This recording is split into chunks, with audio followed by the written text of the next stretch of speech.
Magandang hapon po, no? Ngayon po ay Saturday. Dear Sir Bong, principal po ng Caloocan High School. Kanina may post ako, no? May post ako. Chat sa akin ng isang guro. Sabi niya, yun daw pinagkautangan niya, no?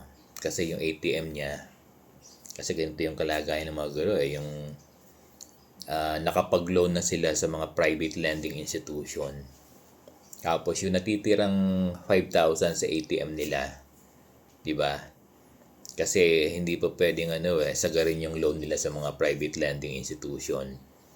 Kaya nasa policy ng DepEd na matitira yung 5,000 para mayroon pang maiwi-withdraw yung guro, no? Kaya lang maraming guro ang yung natitirang 5,000 ay isinasanlapan nila, no? Isinasanlapan nila sa mga private person. Ngayon, ang masaklap na karanasan ng guro, isinanla niya sa tao. Businessman daw, sabi ng guro. Ngayon, inaakala niya na hawak nun tayo ATM eh. So yung pinagsanlaan niya, yun ang nagwi-withdraw ng ng sahod niya. Parang umabot na raw sa 280,000. Kaya lang ang naibabayad lang niya ay parang tubo, kaya hindi niya nababayaran yung yung kapital na 280,000, no? Ganun na raw lumaki, pero hindi naman daw ganun kalaki inutang niya, no?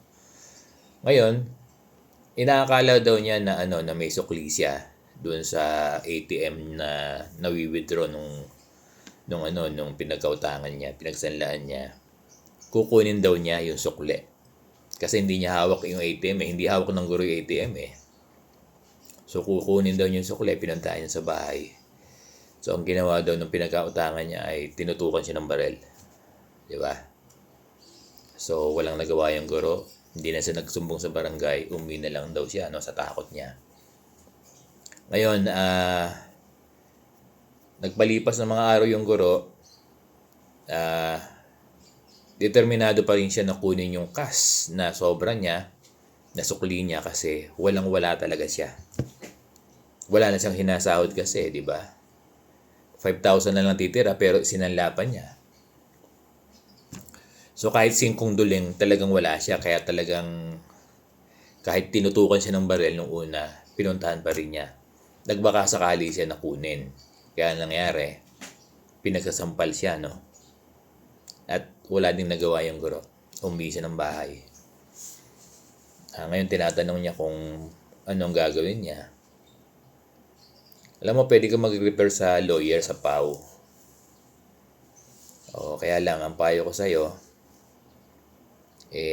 humanap ka na lang ng paraan para mabayaran yung pinagkakautangan mo. Kasi gustuin ko man na sabihin sa'yo, i-motivate man kita, i-encourage man kita na mag-file ka ng kaso.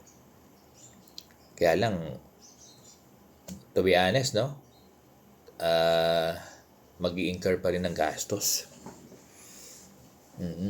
Kahit kumuha ka ng PAW lawyer na libre, a-attend ka pa rin ng mga hearing kapag nagdemanda ka, no? Hindi kita sa dinidiscourage.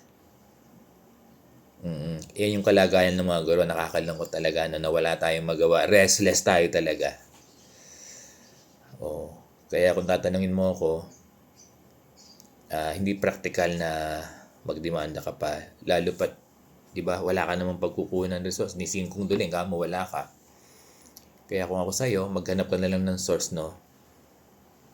Kung paano mo makukuha yung ATM mo dun sa pinagsanlaan mo.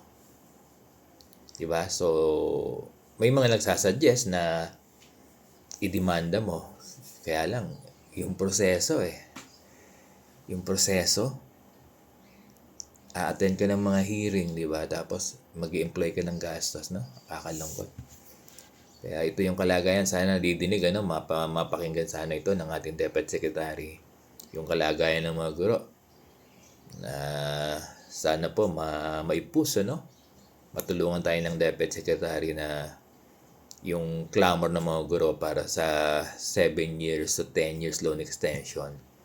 Clamor ng mga guro yan eh. At yung yung